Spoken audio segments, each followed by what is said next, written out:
ఆంధ్రప్రదేశ్ ప్రభుత్వం వైఫల్యాల పేరుతో ఇంతకుముందు పార్ట్ 1 చేశాను. నేను ప్రభుత్వాన్ని వివరించడానికి కారణాలు వివరిస్తున్నాను, ప్రభుత్వాన్ని విమర్శించడానికి. సో అందులో పార్ట్ 1 చేశాను, ఇది పార్ట్ 2. ఇందులో ప్రధానంగా ఆంధ్రప్రదేశ్ ప్రభుత్వం మీద నేను వ్యతిరేకత పెంచుకోవడానికి కారణం ఏంటి అని అంటే, ఆంధ్రప్రదేశ్కి రావాల్సినటువంటి ప్రత్యేక హోదా.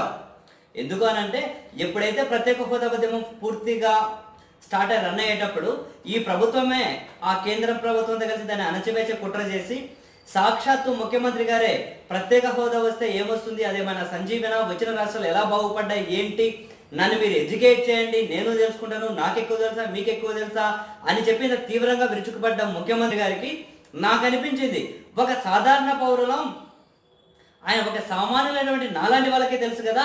ఎందుకంటే ప్రత్యేక హోదా వచ్చింది అని రాని రాష్ట్రాలకేమో ఇప్పుడైతే 40% కేంద్ర సాయం చేసి 60% అప్పుల రూపంలో ఇస్తుందని, ప్రత్యేక హోదా వస్తే 90% డైరెక్ట్ గ్రాంట్, 10% మాత్రమే అప్పు వస్తుందని, అండ్ ఇవే కాకుండా మొత్తం రెవెన్యూలో 30%, మొత్తం ఇండియన్ రెవెన్యూలో 30% ప్రత్యేక హోదా ఉన్న రాష్ట్రాలకే పంచిన తరువాతనే మిగతా 70% అన్ని రాష్ట్రాలకు ఇవ్వాలి అని, ఆ ప్రత్యేక హోదా ఉన్న రాష్ట్రాల్లో ఎవరైనా పారిశ్రామికవేత్తలు పరిశ్రమలు పెడితే దాని మీద 30% రాయితీలు ఇస్తారని, అండ్ ఇన్కమ్ ట్యాక్స్ ఎగ్జంప్షన్ పూర్తిగా ఉంటుందని, ఎక్సైజ్ సుంకంలో 10% రాయితీ ఉంటుందని, ఇటువంటివి ఏవైనా కూడా బేసిక్గా ఇంకా చాలా ప్రయోజనాలు, ఇటువంటి బేసిక్ ప్రయోజనాలే ఉంటాయి. ఇంత ప్రయోజనాలు ఉంటాయని చెప్పి అంటే ఒక సాధారణ వ్యక్తులు మనకే తెలిసినప్పుడు ముఖ్యమంత్రి గారికి ఎందుకు తెలియదు అన్న దగ్గర మొదలై, అరే ఆ ముఖ్యమంత్రి గారు కేంద్రంతో సఖ్యత కోసం దీన్ని అణచివేసే ప్రయత్నం చేస్తున్నారు అని బాధేసింది. ఆ బాధేసి and at the same time ప్రత్యేక హోదా వచ్చిన రాష్ట్రాల్లో మనకేమి వాళ్ళతో ఏం అభివృద్ధి చెందింది, నాకు ఎడ్యుకేట్ చేయండి, నన్ను గైడ్ చేయండి అన్నప్పుడు నాకే ఆశ్చర్యం వేసింది. ఇప్పటి వరకు ప్రత్యేక హోదా ఉన్న రాష్ట్రాలు ఏంటి? జమ్మూ కాశ్మీర్, అస్సాం, నాగాలాండ్, హిమాచల్ ప్రదేశ్, మణిపూర్, మేఘాలయ, త్రిపుర, సిక్కిం, అరుణాచల్ ప్రదేశ్, మిజోరాం, ఉత్తరాఖండ్, ఇటువంటి రాష్ట్రాలు. అయితే చంద్రబాబు గారు ఎడ్యుకేట్ చేయండి అన్నప్పుడు చాలా క్లియర్గా రాజ్యసభలో కేపీ త్యాగి అనే ఒక రాజ్యసభ ఎంపీ ఒక ప్రశ్న అడిగారు, ఏమని, ప్రత్యేక హోదా వచ్చిన రాష్ట్రాల్లో జరిగిన అభివృద్ధి ఏంటి అని, దాని గురించి ఏం జరిగింది అక్కడ అని ప్రశ్న అడిగితే, అప్పుడు ఆర్థిక శాఖ మంత్రిగా ఉన్నటువంటి నిర్మలా సీతారామన్ గారు ఇచ్చిన సమాధానం ఏంటో తెలుసా? ప్రత్యేక హోదా వచ్చాక 13 సంవత్సరాలలో హిమాచల్ ప్రదేశ్లో, అంటే హిమాచల్ ప్రదేశ్ జనాభా ఎంతో తెలుసా? 68 లక్షలు.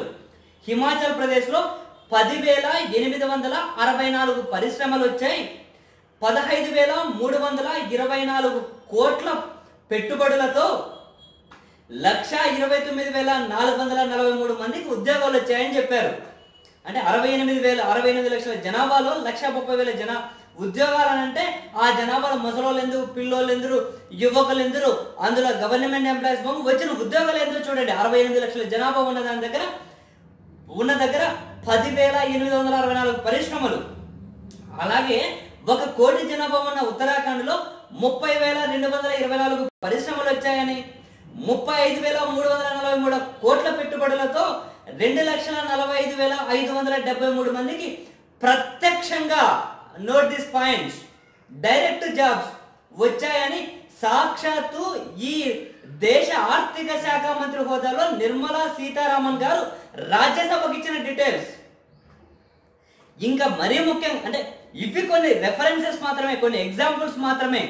అంటే ఈ లెక్కన ఇన్ని కోట్ల జనాభా, ఇన్ని వనరులు, ఇన్ని ఉన్నటువంటి ఆంధ్రప్రదేశ్లో ఎందుకు ప్రత్యేక హోదా వస్తే లాభాలు ఉండవని ముఖ్యమంత్రి గారు ఎందుకు అనుకున్నారు? ఇది ఫెయిల్యూర్ కాదా సాధించడంలో అన్నది నేను 2015లోనే చాలా తీవ్రంగా విమర్శించుకుంటూ ఒక ఎడిటోరియల్ రాశాను. అదే నా ఫేస్బుక్లో కూడా ఉంటుంది, యూ కెన్ చెక్అవుట్. నా ఫేస్బుక్ అకౌంట్ ఈ డిస్క్రిప్షన్లో కూడా ఉంటుంది, ఈ వీడియో డిస్క్రిప్షన్లో చూడండి కావాలి అంటే. అంటే ఇన్ని ఉన్నప్పుడు ఇంకా కొన్ని ఇక్కడ హైలైట్ ఏంటి తెలుసా? ప్రత్యేక హోదాను ఒక విధంగా కేంద్రంతో సఖ్యతగా ఉండే ఇప్పుడు తెలుగుదేశం మంత్రి ఉండేవాళ్ళు సుజనా చౌదరి అని, ప్రత్యేక హోదా ఉద్యమం చేసే వాళ్ళని ఏనే బురదలో పొందే పర్నులు అన్నాడు. ఈ వ్యక్తి ఏం చేసిండు? ఈ రాయితీలను ఉపయోగించుకొని ఉత్తరాఖండ్లో యూనివర్సల్ ఇండస్ట్రీస్ పేరుతో ఒక పరిశ్రమను నెలకొల్పిండు ఈ పెద్ద మనిషి, ఒక పరిశ్రమలు. మరి ఇంకొక ఆయన సీఎం రమేష్ గారు అని ఏనేం చేసిండు అనుకుంటారు? అక్కడ రాయితీలు వస్తున్నాయని చెప్పి విద్యుత్ ప్లాంట్లు పెట్టిండ్రు. వీళ్ళకి తెలియదా ప్రత్యేక హోదా వస్తే లాభాలు ఉండవని? అంతేనా? మిస్టర్ ప్రైమ్ మినిస్టర్ అని చెప్పేసి పార్లమెంట్లో ప్రత్యేక హోదా మీద విపరీతంగా పోరాటం చేసిన పోరాట యోధుడి మాదిరి అఫీషియల్ గా ఇంగ్లీష్ లో మాట్లాడేసిన గల్లా జయదేవ్ గారు ఏం చేసిండ్రు, ఉత్తరాఖండ్ లో అమర్ రాజా కోసం స్థలం తీసుకొని అక్కడే అవశక్తి బయో యూనిట్ పేరుతో ఒక ప్లాంట్ ఎస్టాబ్లిష్ చేసిండ్రు. వీళ్ళకి తెలియదా? మరి ఇక్కడ ఎందుకో చేయలేదు, అక్కడికి పోయి చేసిండ్రు. ఈ పారిశ్రామికవేత్తలందరూ, ఈ బిజినెస్ మ్యాన్లందరూ అక్కడికి పోయి ఎందుకు చేసిండ్రు? హిమాచల్ ప్రదేశ్ కంపెనీకి పెట్టేకి ఏమైనా కనుక అక్కడ అనువైన ప్రదేశాలు ఉంటాయా? ఉండవుగా. ఉండాలంటే జనసాంద్రత, మంచి మౌలిక వసతులు, రోడ్లు ఇవన్నీగా. మరి హిమాచల్ ప్రదేశ్ మొత్తం కొండ ప్రాంతాలను ఎవరు తెలియని వాళ్ళు ఉంటారా? మొత్తం కొండ ప్రాంతాలేగా హిమాచల్ ప్రదేశ్. మరి అదే హిమాచల్ ప్రదేశ్ లో రెడ్డిస్ ల్యాబొరేటరీ, హెటెరోడ్రెక్స్, అరవింద ఫార్మా, ర్యాన్బాక్సీ, సిప్లా, టొరంటో, పనాసియా, క్యాడిలా వంటి pharma companies, Nestle, Dabur, Vardhman, Birla, TVS Motors, ACC, Ambuja Microtek లాంటి కంపెనీస్.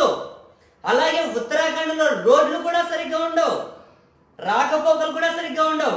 అట్లాంటి దగ్గర ఫిల్ట్రాన్, హెచ్సిఎల్, విప్రో, బ్రిటానియా, డాబర్ హిందుస్థానీ,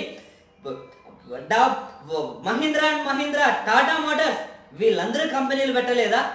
ఇలా ఉంటే, ఇన్ని ప్రయోజనాలు ఉంటే లాస్ట్కి దాని వల్ల ఏం ప్రయోజనం రాదని, ఏదొస్తుంది అని చెప్పి సాక్షాత్తు ముఖ్యమంత్రి గారే అని, దీనివల్ల ఈక్వల్ ప్రయోజనాలు వస్తాయని చెప్పి ప్రత్యేక ప్యాకేజీకి ఒప్పుకున్నామని చెప్పారు.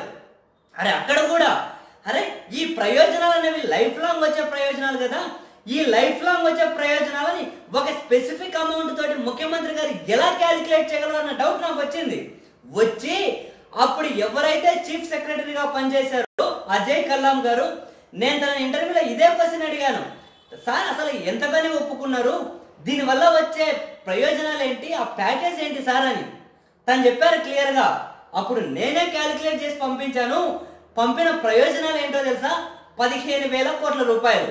అంటే ఒక విధంగా ఆంధ్రప్రదేశ్కు ప్రత్యేక హోదాను 15,000 కోట్ల రూపాయలకు తాకట్టు పెట్టిండ్రు. మరి అదైనా ఇచ్చిండ్రా? ఇవ్వలేదా? ఎంత ఇచ్చిండ్రా? ప్రభుత్వమే చెప్పాలి. ఇవ్వలేదనే గగ్గోలు పెడుతున్నారు. ప్రభుత్వం చెప్పాలి. ఇన్ని వేల పరిశ్రమలు, ఇన్ని వేల కోట్ల పెట్టుబడులు, కేవలం 60 లక్షలు 70 లక్షల జనాభా లేని దగ్గర కూడా అన్ని లక్షల ఉద్యోగాలు వస్తున్నప్పుడు మనకెందుకు ప్రయోజనం కలిగేది కాదు? ఈ విషయం వాళ్ళకి తెలియదా? మరి ఇంత ఫెయిల్యూర్ అయ్యి ఒక రాష్ట్ర ముఖ్యమంత్రిగా సాధించాల్సిన వ్యక్తి ఇప్పుడు ఇంత ఫెయిల్యూర్ అయ్యి ఇప్పుడు మళ్ళీ ఎన్నికల అవసరాల కోసం ప్రజల్లో ఏదో ఒక భావోద్వేగాన్ని రెచ్చగొట్టడం కోసం ఇప్పుడు ఒకప్పుడేమో ఆంధ్రప్రదేశ్ కి ప్రత్యేక హోదా మా హక్కు అని మార్మోగుతుంటే కేసులు పెట్టిన ముఖ్యమంత్రి గారు, ప్రత్యేక హోదా మా నినాదం అంటే ధర్నాలు చేస్తూ ఉంటే నినదించిందిలా గుడ్లు వేసుకొని ఈవెన్ ప్రశ్నలు అడిగిన విలేకరుల మీద కూడా గాండ్రించిన ముఖ్యమంత్రి గారు, అసలు ప్రత్యేక హోదా ఏమైనా సంజీవినా అన్న ఈ ముఖ్యమంత్రి గారు ఇప్పుడు వచ్చి ప్రత్యేక హోదానే మా సర్వస్వమని అంటుంటే వాహ్వా ముఖ్యమంత్రి గారు, మీరు శబాస్ అని మనం కూడా నినదించాలా?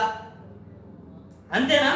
పైపెచ్చు దీనికోసం పోరాడుతున్నది మేమే అని చెప్పి ఇప్పుడు వచ్చి స్టేట్మెంట్లు, బహిరంగ సమావేశాలు పెడుతుంటే మిమ్మల్ని ఒక పోరాట యోధునిగా మమ్మల్ని కీర్తించమంటున్నారా? 4 ఏళ్ళు కేంద్ర ప్రభుత్వంలో భాగస్వామిగా ఉండి కేంద్ర మంత్రులకు సన్మానాలు చేసి అభినందన తీర్మానాలు సాక్షాత్తు అసెంబ్లీలోనే చేసి కేంద్రం నుంచి లబ్ధి పొందుతున్నట్లు అందరినీ మాయ చేసి అప్పుడు మీరిద్దరూ కలిసి ప్రభుత్వం ఏదో గొప్ప విజయాలు సాధిస్తున్నట్లు మమ్మల్ని అందరినీ నటించి మమ్మల్ని అందరినీ మోసం చేసి మా భవిష్యత్తును నాశనం చేసి ఇప్పుడేమో మేమే పోరాటం ప్రత్యేక హోదా కోసం ఎనలేని పోరాటం చేసిన వ్యక్తులు మేమే అని చెప్పి మీరు మీ మీడియా ఒకవైపు గగ్గోలు పెడుతూ ఉంటే మా అమాయకత్వాన్ని మీరు ఇంత నిలబెత్త రేపు ఒకటి మా అమాయకత్వాన్ని ఈ ఒక మీడియాలో అడ్డ పెట్టుకొని కొనే ప్రయత్నం మీరు చేస్తూ ఉంటే, అవును మేము కూడా అమాయకులమే, బానిసలమని చెప్పి మీకు మమ్మల్ని లొంగిపోమని చెప్తున్నారా? అసలు ఆంధ్రప్రదేశ్కి రావాల్సినటువంటి ఏ హక్కు మీరు సక్రమంగా నెరవేర్చారని చెప్పి ప్రజలు మీకు ఓట్లు వేయాలని చెప్పి సమాధానం చెప్పమని అడుగుతూ ఉంటే, అది కాకుండా ఇంకేదో భావోద్వేగం మీద ఓట్లు పొందాలి అనుకోవడం ఏ విధంగా రాష్ట్ర భవిష్యత్తుకు ఏ విధంగా ఇది క్షేమకరం అవుతుందో కూడా ఖచ్చితంగా సమాధానం ప్రజలకు చెప్పాలి. కానీ మీరు ఇన్ని రోజుల బహిరంగ సమావేశాల్లో 5 సంవత్సరాలు మీ ప్రభుత్వం సాధించిన విజయం ఏంటో ప్రత్యేక హోదా సందర్భంగా, ప్రత్యేక హోదాని కాదు విభజన సందర్భంగా ఆంధ్రప్రదేశ్కి రావాల్సిన ఈ మొత్తం హామీలలో మీ ప్రభుత్వం ఎన్ని విజయాలు సాధించిందో ప్రజలకు ఎక్కడైనా ఒక్క సభలో సమావేశంలో మీరు చెప్పగలిగారా? ఒక విఫలం చెందిన ఆంధ్రప్రదేశ్ ప్రభుత్వంగా మీకు ఎందుకు ఓట్లు ఇవ్వాలి అని ప్రజలు అడిగితే దాని దగ్గర మీ దగ్గర సమాధానం ఉందా? లేదు కదా. ఇది ఆంధ్రప్రదేశ్ వైఫల్యం చెందింది అని నేను తీవ్రంగా మదన పడడానికి, ఈ ప్రభుత్వం ఫెయిల్యూర్ అయిందని చెప్పడానికి కారణం నెంబర్ 2. మీరు ఇంకా చూస్తూనే ఉండండి, ఇంకా కొన్ని కారణాలు చెప్తాను. అండ్ మరీ ముఖ్యంగా ఇప్పుడు గంట క్రిందట యాక్టర్ హీరో శివాజీ గారు, సినిమా యాక్టర్, సినిమాలో యాక్ట్ చేయడం నటించేసి ఇప్పుడు మీడియా ముందు యాక్ట్ చేస్తున్న శివాజీ రాజు గారు కూడా 2-3 గంటలు పెద్ద పెద్దగా ఏదో మీడియా కవరేజ్ ఇచ్చారు. Let me have a look on that. చూడలేదు నేను, ఇంకా చూసిన తర్వాత దాని మీద కూడా ఆయన ఏం చెప్పారో చూసి ఈ లెక్కలకు ఆయన కూడా సమాధానం చెప్తారేమో చూద్దాం. Thank you. For more videos, please subscribe Yuva TV.